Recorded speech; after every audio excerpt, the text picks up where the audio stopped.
ન થાય એવા પ્રકારની સ્થિતિ જો પ્રાપ્ત કરવી હોય તો શું કરવું? એટલે સંસારના કોઈ પણ પદાર્થ પ્રકૃતિના સ્વરૂપની અંદર સ્થાયી પદાર્થ છે જ નહીં.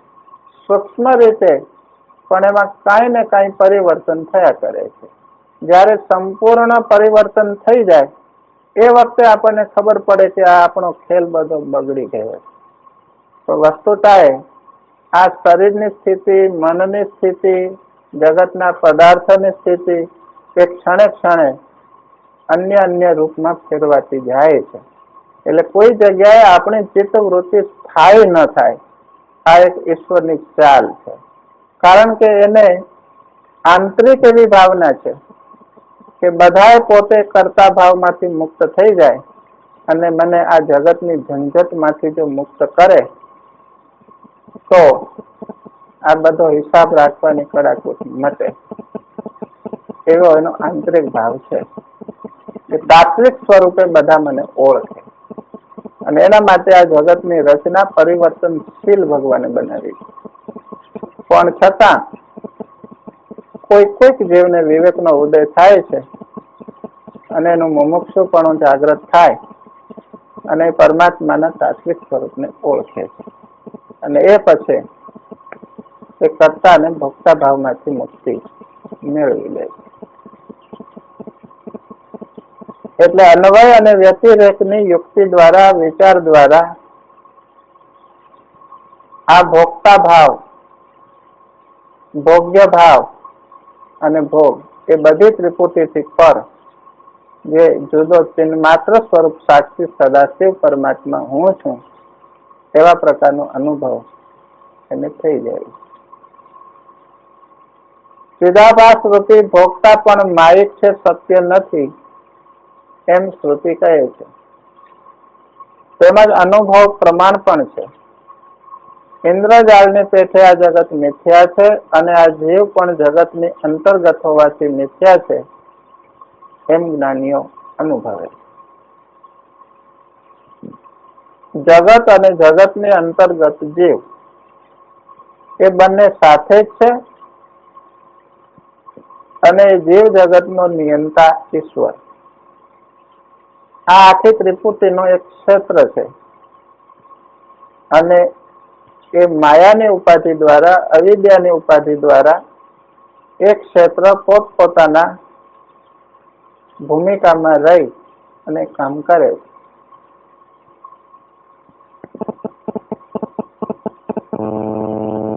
એ ક્ષેત્રમાંથી જો આપણને બહાર નીકળવું હોય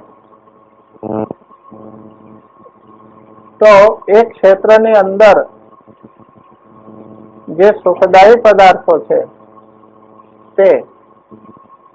તેમાંથી રસ લેવાનું બંધ કરવું પડે. દુઃખમાંથી છૂટવું હોય તો એનો સીધો અને સરળ ઉપાય એ છે કે સુખની અપેક્ષા ન રાખે તો દુઃખમાંથી છૂટી શકાય. આ ગણિત જ એવા પ્રકારનું છે કે જલ્દી મગજમાં બેસતું નથી. બીજું એક ગણિત એવું છે કે તમારે સુખી થવું હોય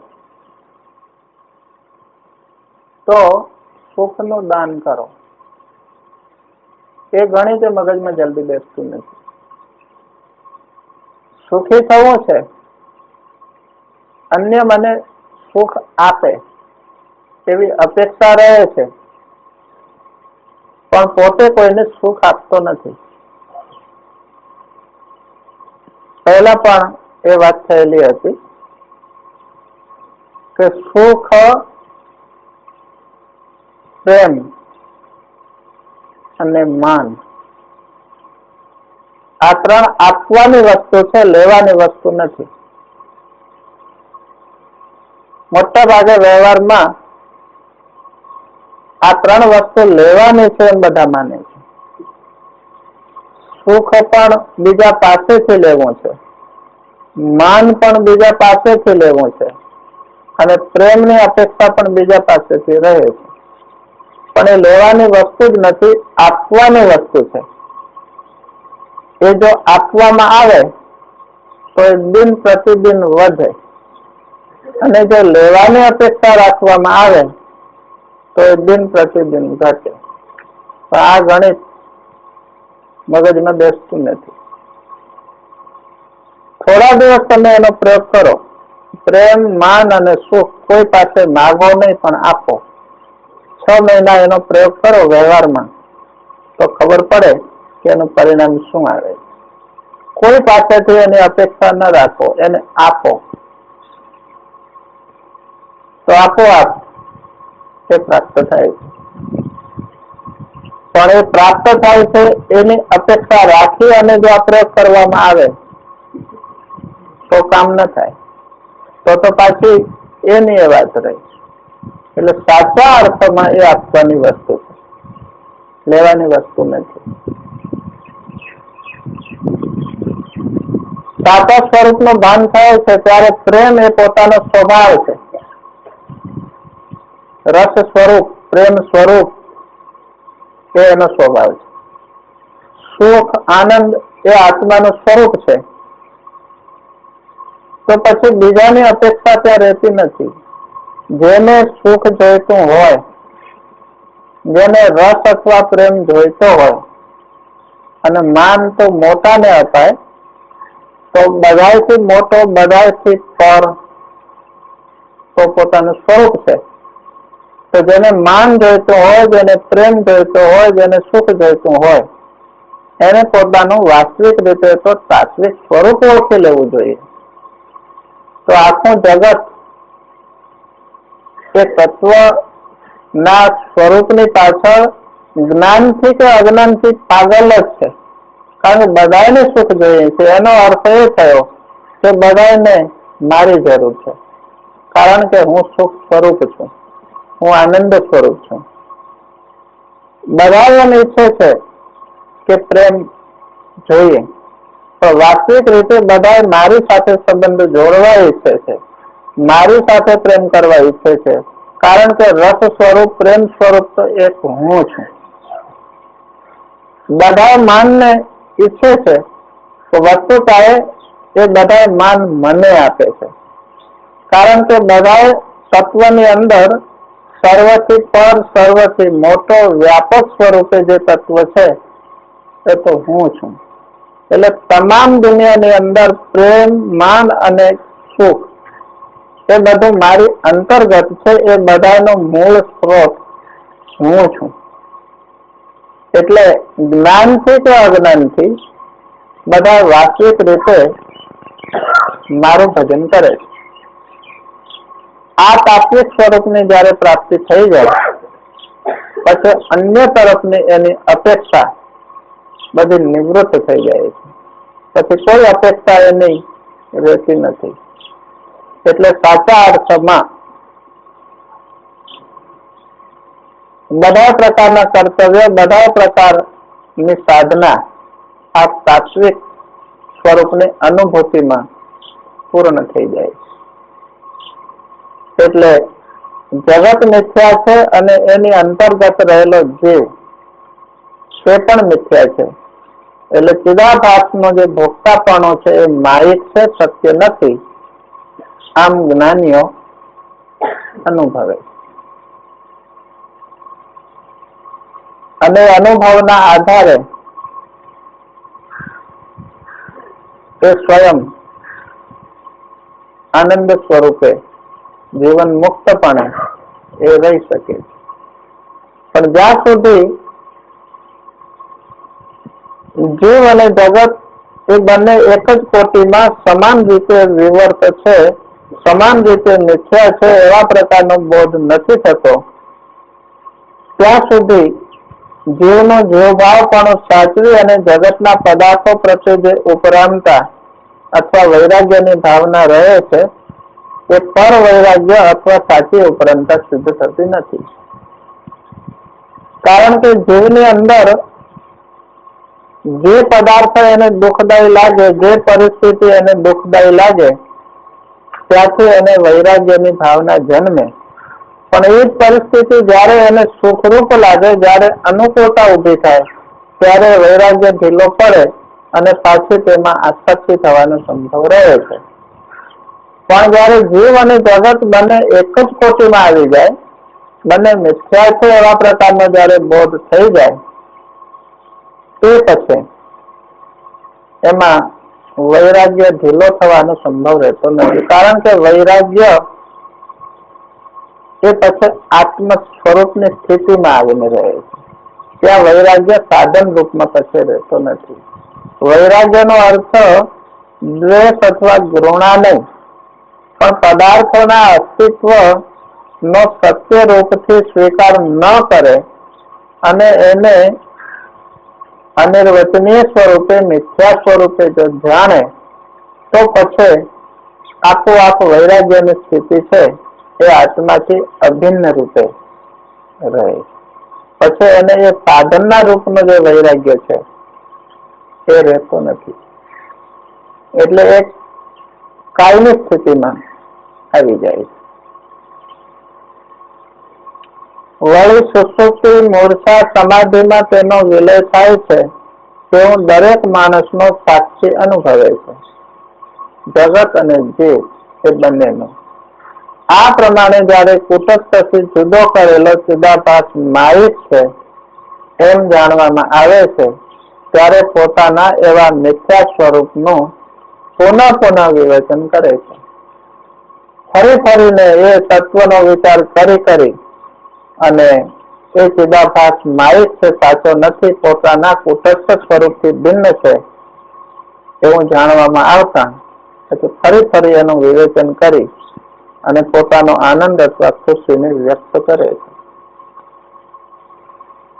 છે કે જે ચિદાભાસ સાથે પોતાનો તાદાત્મ્ય સંબંધ સ્વીકારી અને આટલા કષ્ટ અને સંતાપને સહન કર્યા, એ ચિદાભાસ કુટસ્થથી ભિન્ન છે એવા પ્રકારનો, એટલે મારાથી ભિન્ન છે એવા પ્રકારનો અનુભવ કરી અને ફરી પોતાના શુદ્ધ સ્વરૂપનો અને પોતાના ઉપાધિવાળા સ્વરૂપનો બંનેનો તફાવત સમજી એનું ફરી વિવેચન એટલે ચિંતન કરે, એનું વર્ણન કરે અને એ પોતાના સ્વરૂપની સ્થિતિ બહાર વ્યક્ત કરે.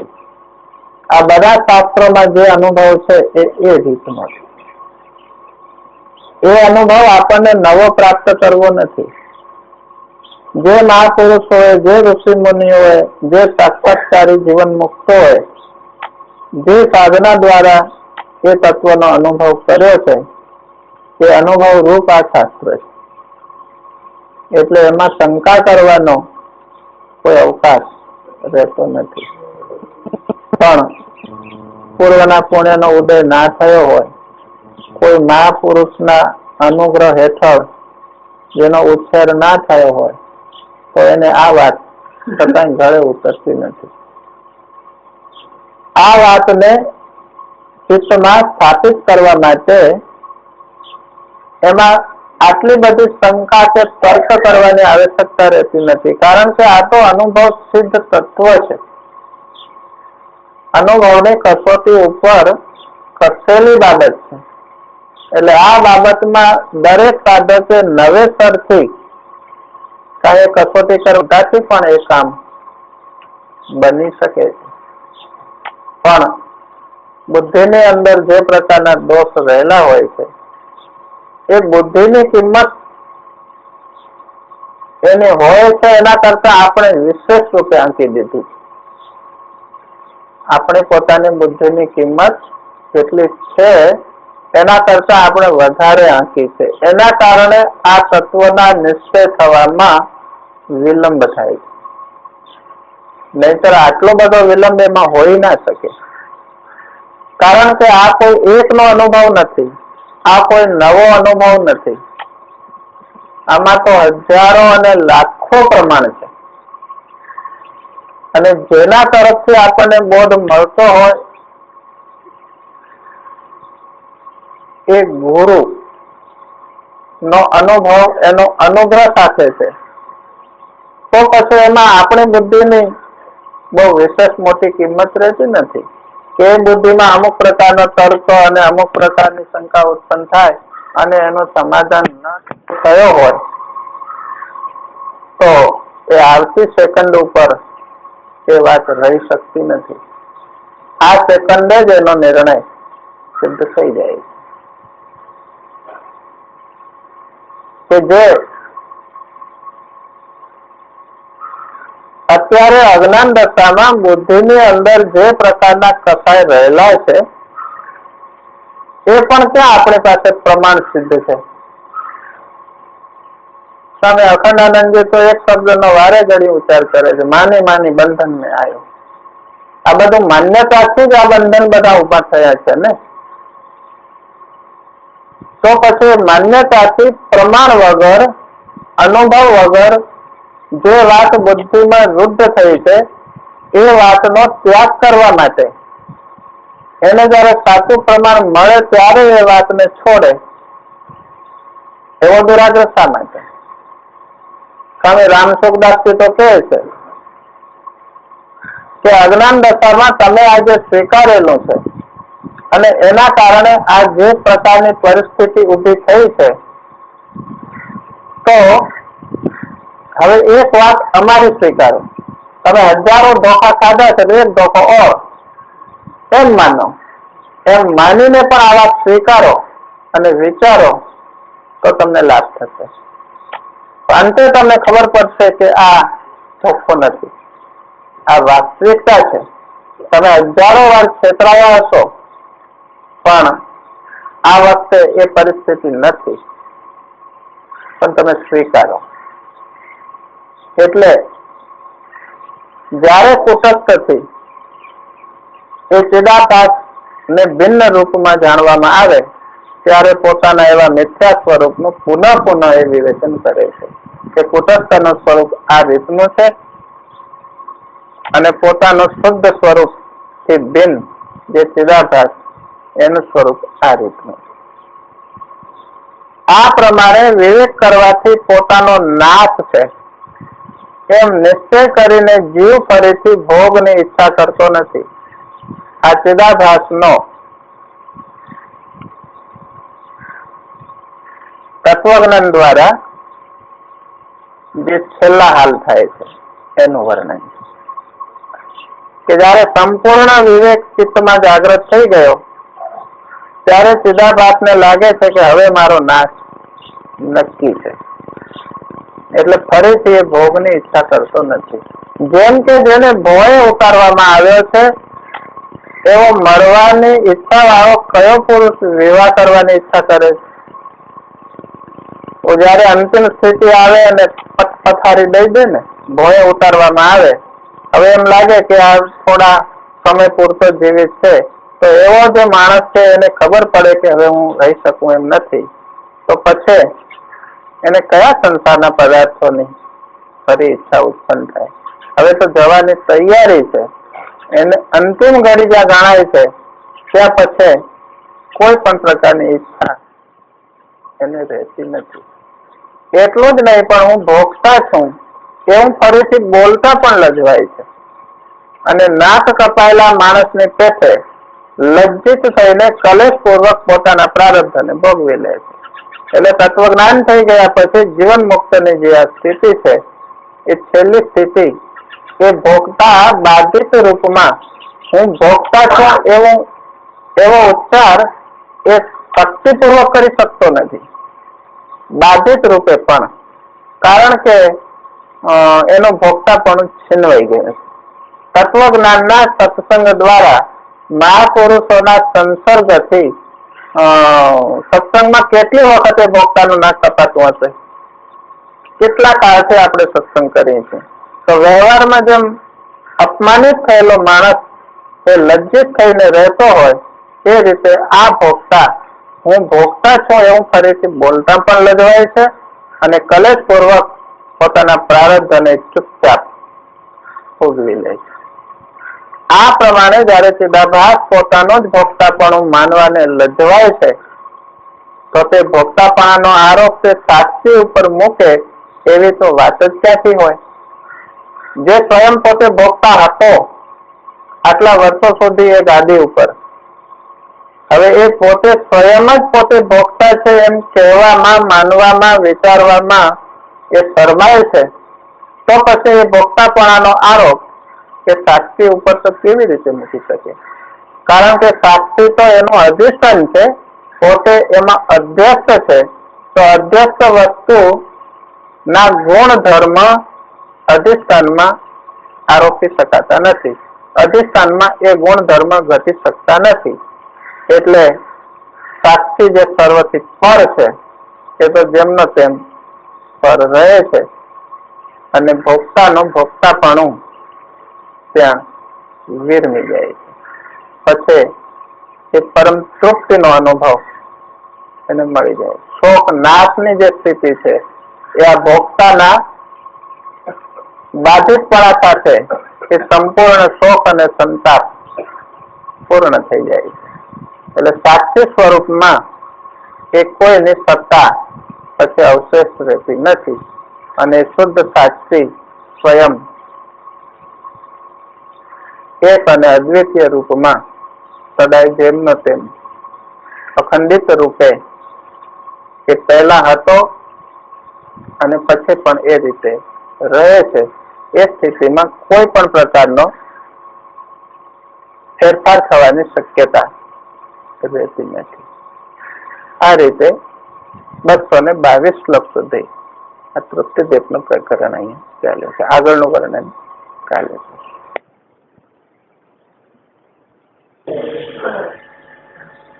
ઓમ નમઃ શિવાય ગુરવે સચ્ચિદાનંદાય શાંતાય નિરાલંબાય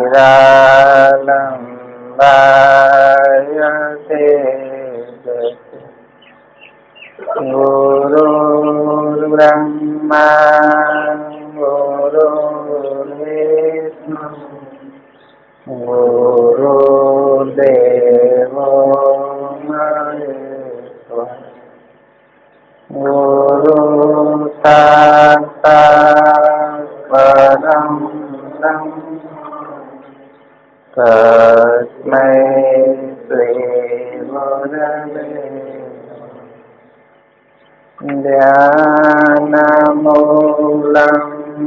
ગુરુર્મૂર્તિ પૂજામૂલં ગુરુપદં મંત્રમૂલં ગુરુવાક્યં મોક્ષમૂલં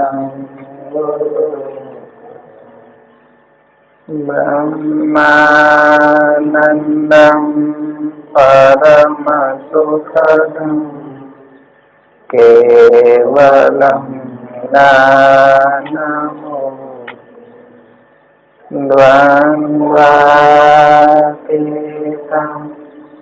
ગગનસદૃશં તત્વમસ્યાદિલક્ષ્યम् एकं नित्यं विमलमचलं सर्वदेशास्तितो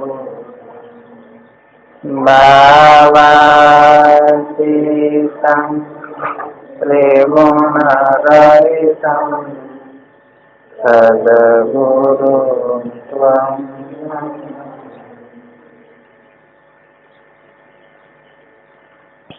इत्यभिप्रेत्य भोक्ता माक्षपत्य विशंकया कस्य कामायेति ततः शरीरानुज्वरो नहीं।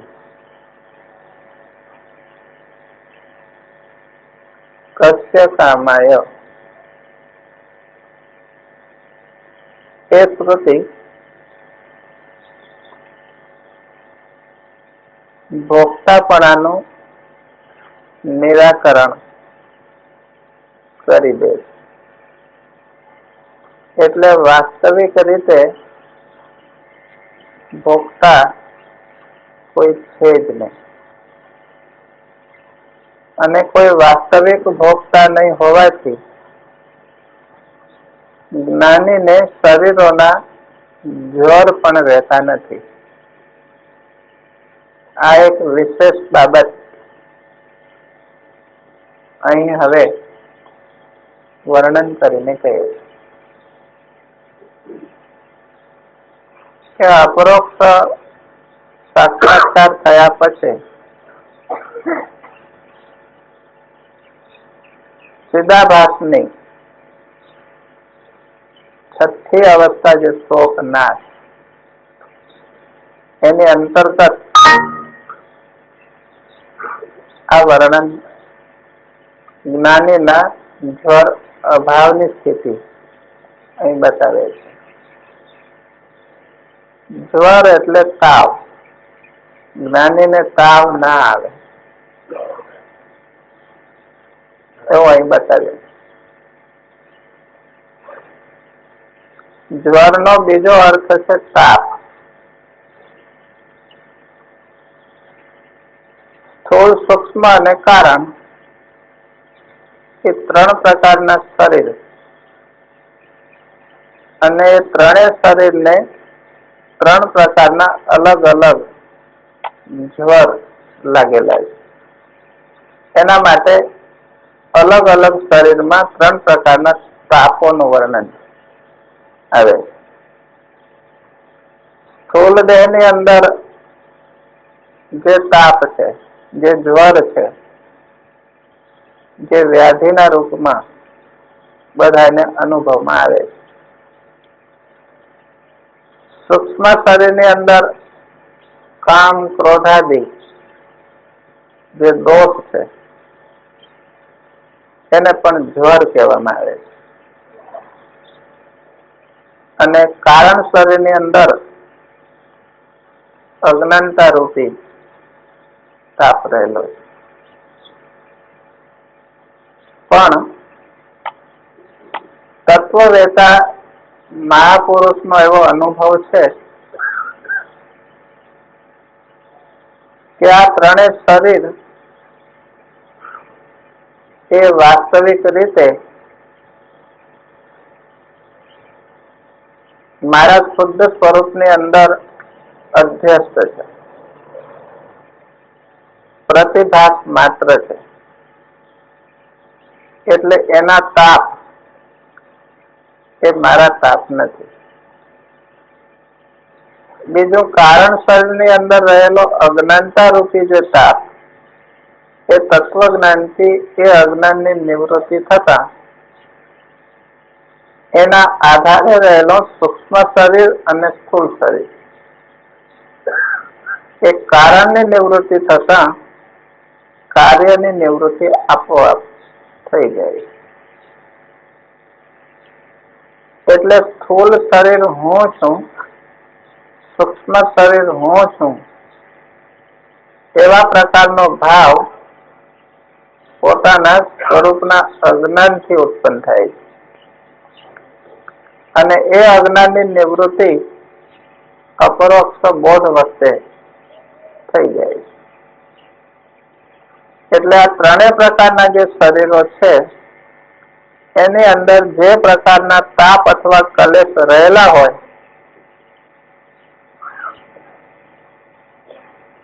એ કલેશ મારા નથી. એટલે ટૂંકમાં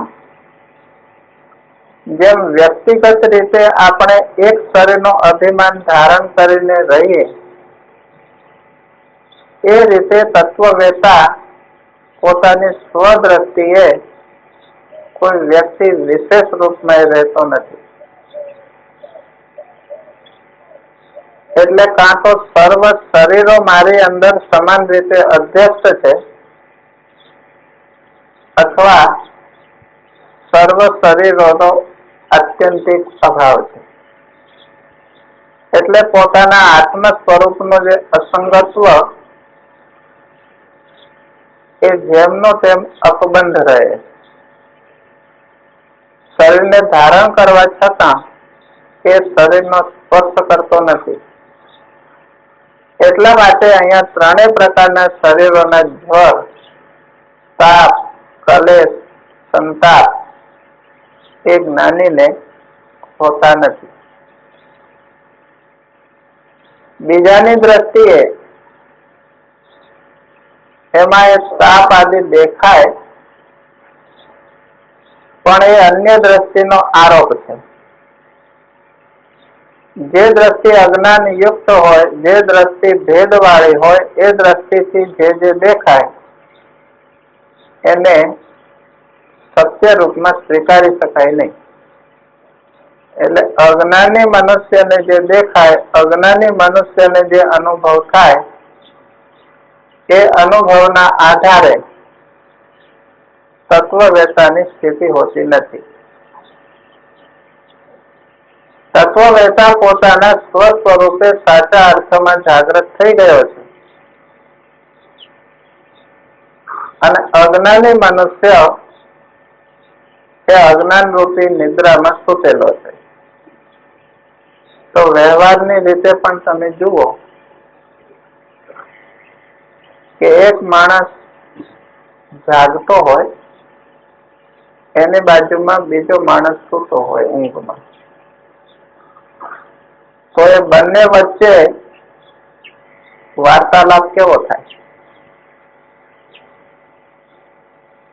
એક સૂતો છે, એક જાગે છે.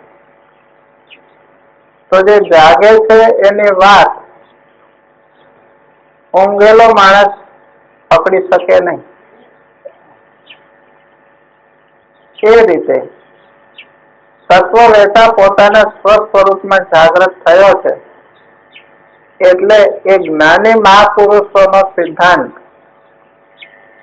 એમનો અનુભવ, એમની વાત અજ્ઞાની મનુષ્ય અવિદ્યા નિદ્રામાં સૂતેલો એ અનુભવને પકડી શકતો નથી. તો હવે પ્રશ્ન એ થાય કે જો તત્વવેતાની વાત, એનો અનુભવ જો અજ્ઞાની મનુષ્ય પકડી ના શકે, તો પછી એના અજ્ઞાનની નિવૃત્તિ થાય કઈ રીતે? કારણ કે બંને વચ્ચે આખી અવસ્થાનો મોટો ભેદ ઉભો રહે છે. એક જ્ઞાન દશામાં જાગે છે, એક અજ્ઞાન દશામાં ઊંઘે છે. ગીતાજીમાં ભગવાને સ્થિત પ્રજ્ઞના લક્ષણમાં યા નિશા સર્વભૂતાનામ તસ્યામ જાગૃતિ સૈની યસ્યામ જાગૃતિ ભૂતાની સા નિશા પશ્યતો મુને. એકના માટે રાત્રિ છે તો બીજાના માટે દિવસ છે. તો બંને વચ્ચે આટલો મોટો તફાવત છે, અને એ તફાવત જ્યાં સુધી ચાલુ રહે ત્યાં સુધી અજ્ઞાનીને જ્ઞાન થવાનો સંભવ રહેતો નથી. તો પછી એના માટે એક વચલો ઉપાય કે જે અજ્ઞાન રૂપી નિદ્રામાં ગાઢ રીતે ઊંઘેલો છે, એ તો આ તત્વવેતાનો અનુભવ પકડી શકતો નથી. પણ જે મુમુક્ષુ છે એ ગાઢ નિદ્રામાં નથી, તેમ સંપૂર્ણ જાગ્રત પણ નથી. એવી એક વચલી દશા, જેને આપણે સાંજે તંદ્રા જેવી સ્થિતિ, કે ન ઊંઘ અને ન જાગ્રત. એમાં સંપૂર્ણ અંશે આપણે બહારના પદાર્થો, બહારના બનાવોને ગ્રહણ પણ ન કરી શકીએ, અને સંપૂર્ણ અંશે એને ન સમજી શકીએ એમ પણ નહીં. કઈક અંશે સમજાય ને કઈક અંશે ન સમજાય. એવી સ્થિતિ જે મુમુક્ષુ જિજ્ઞાસુની હોય, તો એ અવસ્થામાં મહાપુરુષોની વાત ધીરે ધીરે ગ્રહણ થતી જાય, અને જેમ જેમ એ ગ્રહણ થઈ અને અનુભવમાં આવતી જાય, તેમ તેમ એની ભૂમિકા આગળ વધતી જાય, અને સંપૂર્ણ અંશે જ્યારે એને યોગ્યતા પ્રાપ્ત થઈ જાય, એટલે સંપૂર્ણ આંખ એક ઝાટકે ખુલી જાય છે, અને મૂળ સ્વરૂપનું જે અજ્ઞાન છે એ નિવૃત્ત થઈ જાય છે. એટલે અજ્ઞાનીની દ્રષ્ટિએ તત્વવેતાનું શરીર દેખાતું હોય અને એમાં સંતાપ આદિ દેખાતા હોય તો એ અજ્ઞાનીની દ્રષ્ટિને પ્રમાણરૂપ ગણી શકાતી નથી. બાકી તત્વવેતાની સ્વયં પોતાની દ્રષ્ટિએ એ ત્રણેય પ્રકારના શરીરોની અંદર જે પ્રકારની વિકૃતિ કે સંસ્કૃતિ હોય એને એની સાથે સ્વરૂપને સંબંધ નથી. એટલે અહીંયા બતાવ્યો કે તત્વવેતા જ્ઞાનીને આ શરીર આદિ જ્વર નો અભાવ હોય. એટલે એ જે કાંઈ પ્રકૃતિગત વિકૃતિ અનુભવમાં આવતી હોય એ વિકૃતિ મારી છે એવા પ્રકારનો સ્વીકાર એ તત્વવેતા કરી શકતો નથી. કારણ કે સ્વીકાર કરનારો જે ભોગતા હતો એ અહીંયા બાધ પામ્યો છે. તો બાધિત ભોગતા સત્ય રૂપમાં કોઈ પદાર્થ કોઈ પરિસ્થિતિને સ્વીકારી શકે નહીં. કારણ કે પોતાનો સત્યત્વ જ ખલાસ થયો છે. સ્વીકારનારનો સત્વ નથી તો પછી બહારના દ્રશ્ય પદાર્થોમાંથી સત્યત્વપણાની ભાવના કરી અને કોઈ અંશનો એ સ્વીકાર ન કરી શકે. એ દ્રષ્ટિએ આ શોક નાશની સ્થિતિ એને પ્રાપ્ત થઈ જાય. અને એ સ્થિતિને પ્રાપ્ત કરવા માટે અપરોક્ષ જ્ઞાન મેળવવા માટે પરોક્ષ જ્ઞાન જોઈએ. પરોક્ષ જ્ઞાન પ્રાપ્ત કરવા માટે શાસ્ત્ર અને ઉપદેશ આપનારમાં શ્રદ્ધા જોઈએ.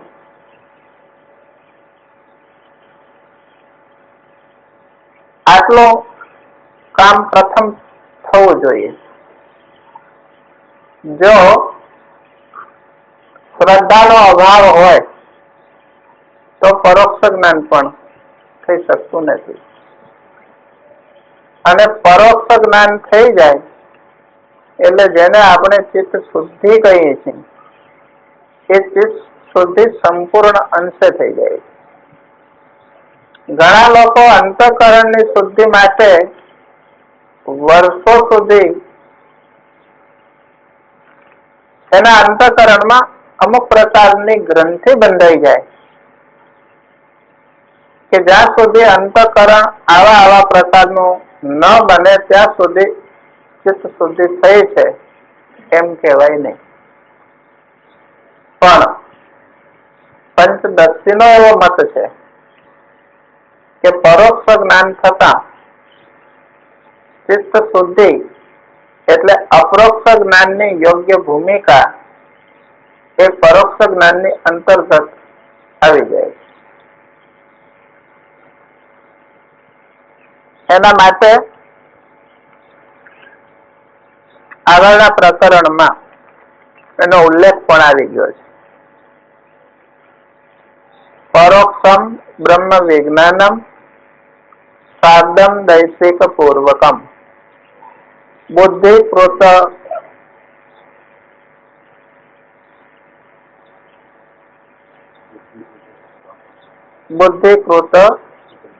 કૃતમ પાપમ કૃષ્ણમ દહતી વહનિવત. બુદ્ધિપૂર્વક કૃતમ પાપમ દહતી કૃષ્ણમ દહતી વહનિવત. આ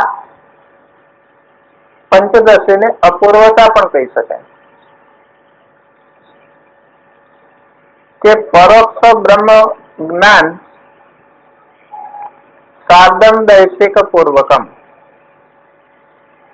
જો સદગુરુના મુખેથી પ્રાપ્ત થયેલું હોય, પોતાની મેળે વાંચીને કે પોતાની મેળે વિચારીને નહીં પણ ગુરુ મુખથી જો એ પરોક્ષ બ્રહ્મ વિજ્ઞાન પ્રાપ્ત થયેલું હોય તો બુદ્ધિપૂર્વક કરેલા સગળા પાપો સંપૂર્ણ અંશે બળીને ભસ્મ થઈ જાય.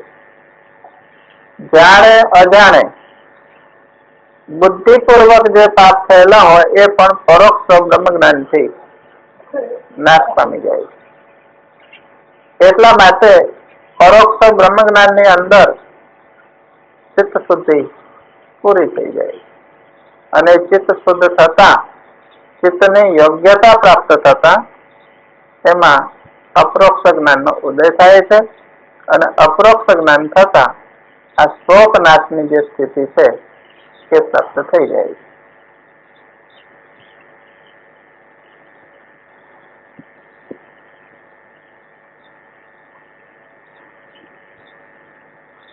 એ પરોક્ષ બ્રહ્મ જ્ઞાન ભક્તિની રીતે જો પ્રાપ્ત થાય તો એને ભાવનાત્મક સર્વત્ર પરમાત્માનો અનુભવ થાય છે. જેને આ સંપૂર્ણ જગતના નામ અને રૂપમાં એ નામ અને રૂપની પાછળ જેની સત્તા કામ કરે છે એ સત્તાનો અનુભવ જો રહેતો હોય તો એના બધા પાપો બળીને ભસ્મ થઈ જાય. અને એનું પ્રમાણ રામાયણની અંદર વિભીષણ જયારે ભગવાનની શરણે જાય છે ત્યારે બીજા બધા એમાં શંકા કરે છે, પણ ભગવાન ત્યાં કહે છે કે મારી સન્મુખ જે થાય એના કરોડો જન્મના પાપો બાળીને હું ભસ્મ કરું છું. એ ભગવાનનું પરોક્ષ જ્ઞાનનું ફળ છે. ભક્તિની રીતે સર્વત્ર ભગવત દર્શન થાય ત્યાં ભગવાનનો પોતાના આત્માથી અભિન્ન રૂપે તાત્વિક સાક્ષાત્કાર ભલે નથી, પણ ભાવનાત્મક રીતે ઉપાસનાની દ્રષ્ટિએ પણ જો સર્વત્ર ભગવત ભાવના કરવામાં આવે તો આ ચિત્ત શુદ્ધિ તરત થઈ જાય છે. અને કર્મની રીતે જો ચિત્ત શુદ્ધિ કરવી હોય, જેમ પ્રથમ પરોક્ષ બ્રહ્મ જ્ઞાનથી ચિત્ત શુદ્ધિ, કે જો ગુરુદેવ પાસેથી વિધિવત એમને શ્રદ્ધાપૂર્વક જો શ્રવણ કરેલું હોય તો પણ બુદ્ધિપૂર્વક કરેલા બધા પાપો બળીને ભસ્મ થઈ જાય છે. ભક્તિની રીતે સર્વત્ર ભગવત ભાવ કરવામાં આવે તો પણ પાપને રહેવાનું સ્થાન મળતું નથી, તો પણ ચિત્ત શુદ્ધિ ભક્તિની રીતે પણ થાય છે. અને કર્મની રીતે જો ચિત્ત શુદ્ધિ કરવી હોય તો કર્મના જે સાધન છે, કર્મ કરવા માટે જે કરણ આપણને મળેલા છે એ સાધનમાં જો મમત્વ ન રાખે અને એ સાધન બહિકરણ અંતઃકરણ જે કઈ છે એ પરમાત્માના આપેલા છે અથવા પ્રકૃતિના આપેલા છે અને એ પ્રકૃતિના ક્ષેત્રમાં એનો ઉપયોગ કરવાનો છે, માટે એના ફળ તરફ કે એ કર્મની અંદર એ કર્મ મારા છે એ પ્રકારનું મમત્વ જો ના રહે તો એ કર્મના ફળ સ્વરૂપે નિષ્કામ કર્મ થઈ જાય અને એ કર્મ દ્વારા પણ ચિત્ત શુદ્ધિ પ્રાપ્ત થઈ જાય. જેણે શરૂઆતના સાધનમાં આ નિષ્કામ કર્મનો આશરો લીધો હોય ચિત્ત શુદ્ધિના સાધન અર્થે, અને એ ચિત્ત શુદ્ધ થયા પછી એમાં અપરોક્ષ બ્રહ્મ જ્ઞાન થાય તો એ અંતે કૃતકૃત્ય શબ્દ વાપરે. કરવાનો જે છે એ એને બધું કરી લીધું, કારણ કે શરૂઆતમાં એને કર્મયોગનો આશરો લીધો હતો એટલે અંતિમ એના ઉચ્ચાર કૃત્યતાના રૂપમાં આવે.